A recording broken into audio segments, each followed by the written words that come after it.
రైతు బంధు పైన తెలంగాణ రాష్ట్రంలో ఉన్న 60 లక్షల రైతుల పైన ఎటువంటి కుట్రలు జరుగుతున్నాయి ఈ రోజు ఈ వీడియో ద్వారా తెలుసుకునే ప్రయత్నం అయితే చేద్దాము.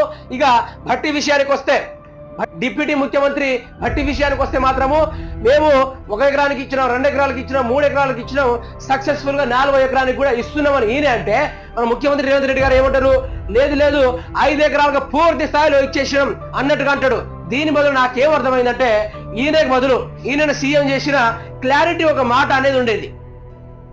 మొదటి నుంచే భట్టి విక్రమార్కు ఈయన చేసిన అబద్ధాలకు నిజాలు మాట్లాడుకుంటూ వచ్చిండు, ఈయన చేసిన అబద్ధాలకు ఈయన నిజాలు మాట్లాడుకుంటూ వచ్చిండు. ఈయన తెలంగాణ రాష్ట్ర దివాలా తీసిపోయిందంటే ఈయన కేసీఆర్ ఉంచిండు 7,700 కోట్ల రూపాయలు ఖజానాలో ఉంచిండని ఈయన అంటాడు. అదే విధంగా ఈయన విషయాన్ని చూసుకుంటే తెలంగాణ రాష్ట్ర సర్వ ఆగం చేసిండు అంటాడు. ఈయన పరంగా చూసుకుంటే తెలంగాణ అంతో కొంత అభివృద్ధి అయిందంటే కేసీఆర్ వెళ్ళి అంటాడు. ఇక వీళ్ళిద్దరి ఈయన జూటా మాటలు ఎట్లున్నాయి, ఈయన నిజమైన పలుకుల మాటలు